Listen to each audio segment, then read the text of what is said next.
can't thank you enough. I know you're busy for coming up here and chatting with me for a little bit. Not really. We try to act like we're busy. We better be busy, right? Definitely. And it's actually funny because in about an hour, you're going to be doing this all over again with Rocco Bacco and Jim Hunter on 105.7 The Fan. Tonight for the Orioles Hot Stove Show, which is from 6 to 7 p.m.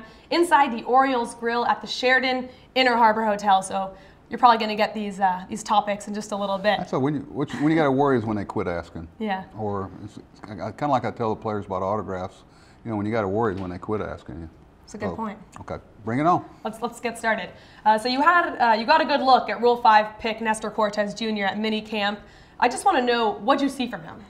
Well, the thing that jumps out at you, you see the statistics, and you see the strikeouts, you see the hits to innings, you see the lack of walks, and you're going, wow, this guy must have double plus stuff. And he's actually, when you see him in person like we had at minicamp, you understand and you see the tape of why he gets people out like he does. At the level he's pitched at, he's got a great hand, he can spin the baseball, and he's very, I say he has a lot of personality in his pitching. He's got a very live arm. And he can manipulate the baseball. You've got a plus curveball, he can spin it, sliders coming, and a lot of different arm angles. So it gives him some versatility. We were really intrigued with him during the expansion draft. I'm sorry, the Rule 5 draft, because we think that he has multiple ways to get people out. Now, it's not going to be overpowering, but the end game's going to be has a chance. This guy's got a chance to break camp with us, as do all our Rule 5 guys. Of course. Well, that brings me into my next question. Obviously, spring training can change a bunch of things, but you did say he has a good chance of breaking camp. Does that mean as a starting pitcher, or do you see him more in the relief role coming out of the bullpen? Yes.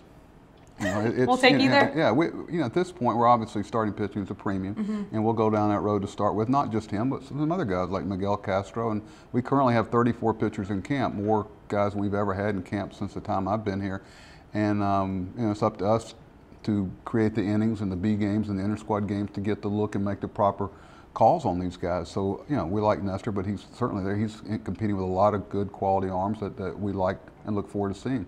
Now, let's move into Manny Machado, and we'll go back to the pitchers a little bit later. He's really been the hot topic of this hot stove season for the Orioles. Has it been distracting at all with the talk going on about him for you preparing for the 2018 season? I try not to. You know, I challenge myself, is it important to the players? Is it infecting Manny? I've reached out to him a couple of times just seeing how, and some of our coaches.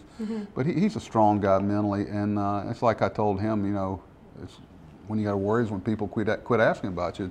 You know, he's a coveted player, but he's mostly coveted by the Orioles, and you know, it's something that Dan and our front office are dealing with, and I try to stay focused on him getting ready and making sure he's doing the things to get ready to play in the big leagues for us this year and contribute to hopefully a championship team, and he's going to do that.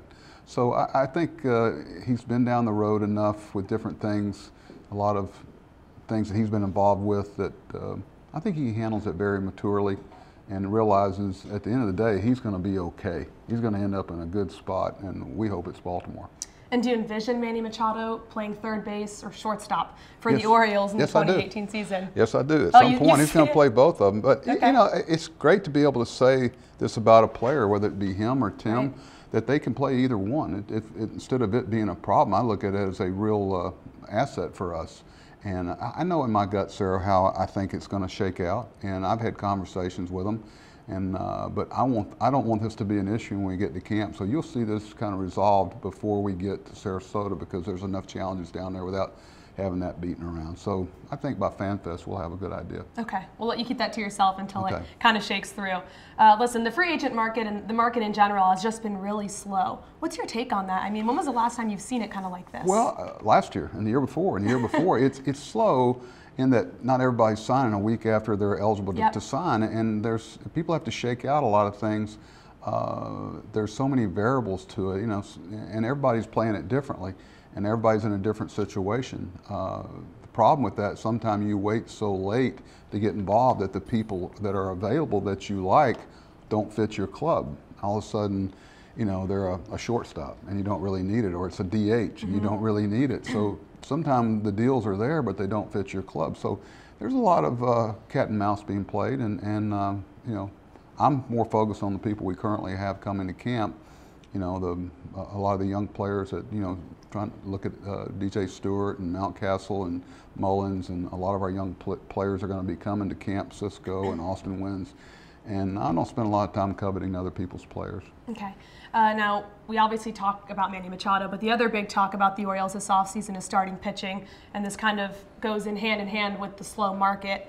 There's no secret that the Orioles need starting pitchers. There's those 3 spots to fill during this offseason moving into spring training. You say 3, and it's really 8, because we got to be deeper than just the 3, so I try to keep that in mind. Okay. So that many more positions to fill. Now, we talk about the market being slow, and if it does kind of play to your benefit that the prices might come down, could you see the Orioles going after free agent pitchers, even though you have so many in-house options right now? Well, you know, I could blab out everything I know, which would be, but you know, I spoke with Dan today, and obviously with the rest of our leadership, but we've got, you know, we're doing medicals on pitchers. We want to be ready to move if the iron gets hot, and you've got to be ready to strike. You can't say, okay, well, we haven't done A, B, and C, which leads to D. So, you know, we're where we need to be to move quickly if it fits us and what we're trying to do and who we are. Something starts to shake through. Let's move into relievers. It was unfortunate what happened to Zach Britton rupturing his Achilles. He'll be out the first half of the season. That being said, there's players, you know, of course, like Brad Brock that could fill that role, and Michael Givens and Darren O'Day. I know you're not really set to name that closer, but would Brad Brock seem like the most logical fit? Maybe because he's done it some, but all our guys, I should say all our, Darren's done it. I wouldn't throw, in a perfect world, we'd be able to spread the load around, and you know, it's one thing I've been very proud of is how we've been able to spread the load around and keep our people healthy. Yeah. Brad's shown that he can do it, and you know, to think you're going to do it at the level that Zach did it, I mean, he's, you know, really had some historical years as a reliever, so let's keep in mind that it's going to be a somewhat step down from that level, but I think Darren's capable of it. I think Michael might evolve into that, and I also think that Richard Blyer, if you look at him, he was one of the top 5 left-hand relief pitchers in all of baseball last year. If you really want to stat it out, I think a lot of people miss that about Richard. Yeah, ERA just 1.99 last season. Let's talk about Hunter Harvey and end on that. I know you got to see him in mini camp, and he's obviously recovering from that Tommy John surgery. What'd you see in him? Are you excited to have him now pitching again? I'm trying to temper myself, but we're excited about Hunter. It's kind of like where Dylan is concerned. He's overcome so much to get to this point. Sometimes I'd like to take all these high school kids who have had so much wear and tears, just go ahead and do the Tommy John, get it out of the way as soon as they graduate. And even if they don't need it? Well, they're going to need it sooner or later. There are not very few instances of high school pitchers who are drafted real high that don't go through it, but he looks great. You know, he had a normal off season for the first time where he didn't have to come in and see doctors and whatever. That was important for us, not to go to the fall league, not to go to winter ball, just go take a normal off season, let the rest. And he threw down in minicamp, and I'm going to try to temper everybody's enthusiasm, but for a guy like Hunter, I think it's a win, not if. As of now, where do you see him starting the 2018 season? No, he's probably going to need to start in the minor leagues, right? That's up to you, not me. I don't know. We'll see. No, okay. You know, it's one of those things where, you know, if he's doing too well in the spring, I'll probably it's going to be hard to not pitch him anymore, so I can get him out of. But I'm hoping, I'm expecting him to come in and do well and make us all go, wow. What's the time schedule here? I hope so. Good kid, can spin the ball, got a big arm, obviously great pedigree. Well, thanks so much, Buck. Let's talk about FanFest. That's coming up just around the corner next Saturday, January 27th. That's presented by Visit Sarasota County at the Baltimore Convention Center. Doors open at 10 a.m. for season ticket holders, but 11 a.m.